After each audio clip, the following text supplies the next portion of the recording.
The Vorin Dominion's pride was the dreadnought Tyrannies. It was not merely a ship, it was a declaration carved into the void. 2 kilometers of living alloy, hull-plated with materials mined from collapsed stars, its reactors burning with the heart of a caged singularity. Its cannons could lance through planetary crusts, and its shields, woven from quantum distortion fields, had never bent beneath an enemy's strike. Entire fleets had shattered before its advance. To crew the Tyrannies was considered the highest honor in the Dominion. Its captain, Varric Thursday, was a warrior celebrated in song, trained from birth to wield destruction. When he strode the command deck, draped in black battle robes, he carried himself with the certainty of one who believed in invincibility. So when the Dominion's outer scouts detected an unidentified vessel lurking in a barren stretch of uncharted space, Captain Varric accepted the assignment with amusement rather than caution. "An insect in our path," he said to his bridge officers. "We will swat it aside, and the fleet will laugh at how the great Tyrannies lowered itself for such trivial work." But when the vessel appeared before them, amusement began to fade into curiosity. It was small, absurdly so. Barely 1/10 the size of the Dominion's gunships. Its design was strange, angular yet elegant, built for speed rather than power. There was no fleet around it, no escort, no defenses in sight. Just one solitary ship, floating in the endless dark as though it had been waiting. Across the black hull, white letters gleamed faintly in the light of distant stars. "The Hand of Fate." The bridge fell quiet as the words were translated.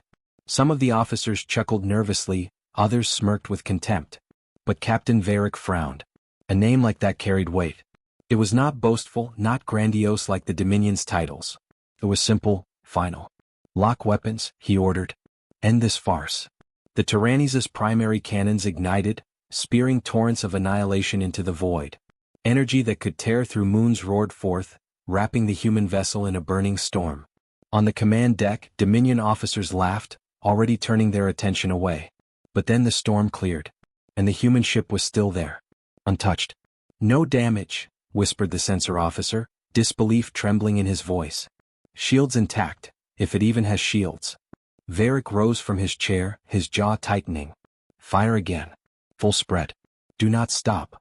The Tyrannies unleashed everything. Plasma lances screamed through the void. Missile swarms arced across space. The dreadnought's colossal spinal cannon burned with the fury of a star, tearing through reality itself. And yet, the human ship danced. It did not block. It did not resist. Moved. Each shot that should have struck instead curved into emptiness, grazing only the vacuum of space. The human pilot wove through the storm with precision beyond comprehension. It was not evasive maneuvering. It was as though the human knew exactly where each shot would land before it was fired. The Dominion bridge grew silent. Laughter turned to whispers. Whispers turned to fear. The ship returned fire. A single burst of energy lanced from its bow. Compared to the fury of the Tyrannies, it was nothing, barely a flicker. But it struck not the dreadnought's shields nor its armored hull. It struck a ventral maintenance node, a structural weak point so obscure only the shipwrights themselves knew it existed.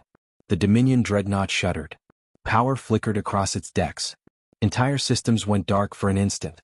"How?" the engineer stammered, eyes wide. "That node is buried within our design schematics. No outsider." Another shot struck. Not random. Not lucky. Calculated. The Tyrannies' left flanking batteries went offline. Its shield harmonics faltered. The Dominion's strongest ship, invincible in all their wars, was being dismantled piece by piece, by a single human vessel. On the bridge, terror spread like fire. "This is not possible," one officer hissed. "It is as if they know our weaknesses before we expose them."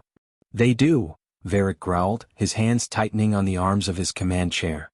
His mind fought to make sense of it. This is no pilot. This is something else. The human vessel moved with uncanny grace. Not hurried, not frantic. It moved as though the outcome of this battle was already written, and it was simply playing its part. The Dominion crew began whispering its name like a curse. The Hand of Fate. Fear gripped even Captain Varric. He remembered the old stories, whispers from ancient times, warnings from civilizations long extinct. They had spoken of a species that would rise from a death world, whose will could not be bent, whose instincts in battle bordered on prophecy. Humanity, they had called it. A myth, dismissed by the Dominion as primitive legend. Yet here, before the mightiest vessel of the Dominion, that myth was reality. The humans' attacks were not destroying the Tyrannies outright. They were unraveling it, stripping away its illusions of invulnerability. Every strike forced the crew to face the truth. Their strongest warship was mortal, fragile, breakable. And worse, its destruction was inevitable. Captain Varick's breath came heavy. He realized with cold clarity that this was not a battle. This was judgment. "Cease fire," he commanded at last, his voice low. The weapons fell silent. The void seemed to hold its breath. Across the gulf of space, the human vessel hovered motionless, weapons charged but dormant. It did not press the attack. It did not need to. Varick bowed his head. The Dominion's pride, its arrogance, its centuries of conquest, undone by a single human ship. The hand of fate had shown them a truth no empire could ignore. Power meant nothing against destiny. And humanity was destiny. The last stand of the invincible. The dreadnought Ironblood Eternal was the jewel of the Dominion's fleet. Forged in the furnaces of dying stars, it was the apex of engineering and terror, a god among war machines. Whole civilizations whispered its name in fear, for wherever it appeared, empires collapsed. Its record was flawless. Dozens of campaigns, countless victories, 0 defeats. To serve aboard it was not just an honor but a kind of immortality. The Dominion believed the Eternal would outlast them all. Its name was carved into the very pillars of their capital as proof of their eternal dominion over the galaxy. And yet, like all legends, it carried arrogance within its hull. When the scouts reported a lone ship trespassing on Dominion borders, the High Council had laughed. "Let the Eternal deal with it," they said. "A child's toy against our god of war." Captain Sereth, master of the Eternal, accepted the mission with a smile that carried no doubt. But that smile faded when he saw the vessel with his own eyes. It was small, almost insignificant against the vast bulk of the Eternal. A ship built for speed, its lines sharp and deliberate. No escort, no fleet, just one craft. Its hull bore a name, painted not in arrogance but in grim finality. The Hand of Fate. The Dominion officers on the Eternal's bridge mocked it. Poetic. How quaint. A single human vessel dares the Eternal? Shall we erase it now, Captain? But Sereth's eyes lingered on the name. Something about it unsettled him. He had seen enemies before, defiant, arrogant, desperate, but none had carried a name that felt so absolute. He crushed the thought and gave the order. Prepare the Eternal's full arsenal. End this farce before it embarrasses us. The dreadnought awoke like a slumbering god. Weapon ports unfolded. Cannons primed. Reactors surged with violent light. With one command, the Eternal unleashed its fury. A storm of annihilation ripped through the void. Plasma bursts, missile swarms, graviton lances, the kind of firepower that had leveled entire fleets in moments. The bridge crew cheered before the smoke had even cleared. And then the cheering died. On the tactical display, the human ship was still there. Unharmed. No damage detected, whispered the sensor chief. Their shields, if they even have shields, absorbed nothing. They simply weren't hit. Sereth's jaw clenched. Impossible. Fire again. All batteries. The Eternal roared once more, the void itself trembling as if in pain. The human ship moved, not frantically, not desperately, but with precision that bordered on prophecy. It weaved through firestorms as though it had choreographed the Eternal's every strike. Not one shot landed. And then it returned fire. Just a single beam. Then, unimpressive, it streaked across the void and kissed the Eternal's side. For a moment nothing happened. Then alarms wailed. Inconceivable, the engineer cried. It hit an exhaust vent, one buried beneath 3 layers of armor.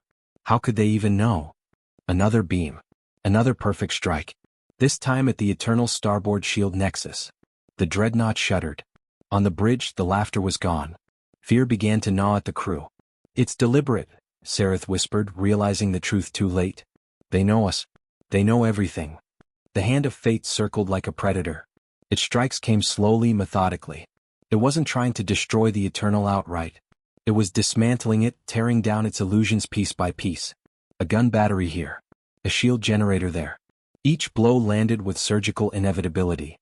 The Eternal's crew scrambled, trying to adapt, to counter, to outthink. But every strategy collapsed before it even began. It was as though the human already knew their choices before they made them. "This is no battle," muttered the first officer, his voice shaking. "This is execution." The bridge fell silent. Officers who once carried themselves with the pride of serving aboard the Invincible now looked pale and broken. The Eternal had been more than a warship, It had been their symbol, their god. And gods were not supposed to bleed. But the Eternal was bleeding. System by system, weapon by weapon, its power was stripped away. The great dreadnought that had humbled empires was reduced to a drifting husk, its glory dissolving in the cold void. Captain Sereth gripped the railing of his command platform, his knuckles white. His pride screamed to fight on, but the truth pressed down like a crushing weight. The Eternal had met something it could not defeat. He turned to the tactical display one last time. The human ship hovered silently, weapons ready but idle. It was not gloating, not mocking. It was inevitable. The name upon its hull was not arrogance, it was truth. The hand of fate. Sereth understood now. Their defeat was not the result of weakness. It was the result of certainty. The Eternal had been built on the lie of invincibility, but humans carried no such illusions. They carried only inevitability. The captain bowed his head. So this is how legends end, he murmured. On the Dominion homeworld, when news reached the council, there was silence. The Eternal was more than a ship. It had been the heart of their empire's pride. Now it was gone. Not in glorious war against a rival empire, not shattered by overwhelming force, but undone by a single human vessel. Whispers spread through the Dominion like wildfire. Soldiers who had once believed themselves unstoppable now doubted. Citizens who had worshipped the Eternal as a god now saw it as mortal. And across the galaxy, every empire listened. They heard the story of the human ship, of the hand of fate, and they realized, humanity was no myth. Humanity was not a fledgling species to dismiss. Humanity was inevitability. And when destiny arrived in the form of a single human vessel, even gods of war could fall. The human who wasn't alone. The Dominion had always ruled with certainty. Their fleets darkened the stars, their conquests stretched across centuries, and their greatest creation, the battleship Obsidian Crown, stood as proof of their invulnerability. The crown was not just a weapon, it was a moving fortress, a monument to their mastery of war. Its hull was layered with quantum armor, its shields reinforced by gravity wells, and its cannons could vaporize continents in minutes. When whispers reached the High Council of human expansion into the frontier, they scoffed. Humanity was young, reckless, untested. The Obsidian Crown would erase them just as it had erased countless foes. Captain Drashull, commander of the Crown, shared their certainty. He stood on the bridge with cold confidence as the ship cut through uncharted space. To him, this mission was beneath the Crown's glory. To destroy a fledgling race with their godship felt like swatting flies with thunder. Then the target appeared. It was small, strange, almost fragile compared to the Crown's vast bulk. A solitary vessel, no escort, no fleet, no support.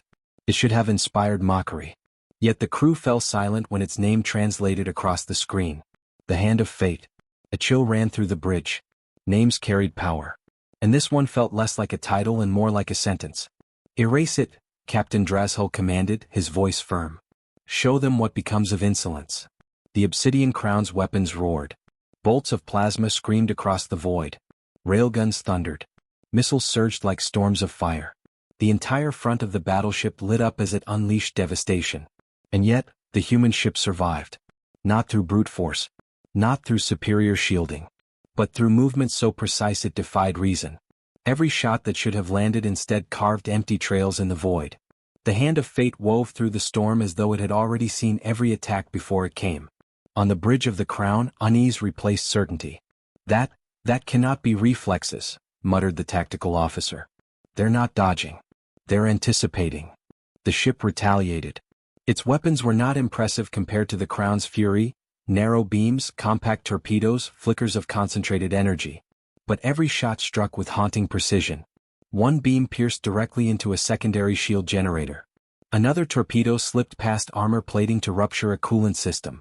Piece by piece, the Crown shuddered as the human vessel unraveled its defenses. This is impossible, Captain Drashull snarled, slamming his fist against the railing. No species could know our designs. No ship this small could exploit weaknesses we've buried within kilometers of armor. The sensor officer paled. His voice trembled. Captain, I don't think it's just the pilot. What are you babbling about? The readings, sir. The officer hesitated, then turned the display toward the captain. There are consciousness signatures surrounding the vessel. Not one. Thousands. Maybe more. The bridge fell silent. Captain Drashull's eyes narrowed. Explain. It's as if the ship is carrying minds. Echoes. Not alive, not exactly, but present. Like the memories of the dead. The word sent a shiver across the crew. The hand of fate struck again, another perfect blow, another system ripped from the crown as if plucked by destiny itself. Each shot felt deliberate, inevitable. And suddenly Drashull understood. This was not just a human pilot. This was all of them. Every fallen soldier. Every warrior who had died in battle. Every ancestor who had shed blood across history. Their voices, their instincts, their memories, woven into one vessel, guiding one hand. The crown had not met a ship. It had met humanity itself. The crew began whispering in terror. It's impossible. It fights as though it has lived 1,000 wars. It has. It carries them all. We're not facing one human. We're facing their entire past. Drashull's certainty cracked. The crown was the pinnacle of Dominion strength, but against inevitability, strength was nothing. Every maneuver they tried failed before it began. Every defense was pierced as though already marked for destruction. The hand of fate did not fight like an enemy. It fought like destiny. Another barrage tore into the crown, this time crippling one of its colossal cannons. The shockwave rippled across the ship, lights flickering, alarms blaring. For the first time in his career, Captain Drashull felt fear. On the bridge, officers looked to him not with confidence but with desperate, pleading eyes. They wanted orders. They wanted hope. But what orders could he give against inevitability? The human vessel drifted closer, its weapons charged but calm, almost patient. As if it knew the crown's struggle was nothing but a formality. And Drashull understood the truth that would shatter his empire. The Dominion had believed power was eternal. They had believed their ships, their armies, their conquests would last forever. But humanity had shown them something greater than power. Humanity carried memory. Humanity carried every fallen soldier, every mistake, every triumph.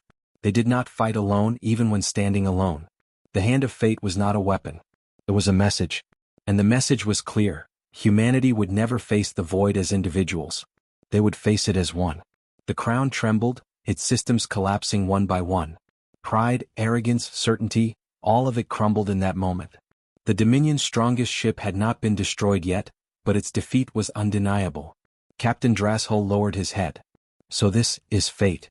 And as the hand of fate hovered in silence before the crippled crown, the Dominion realized its greatest fear. They had not just met a human. They had met the weight of humanity itself.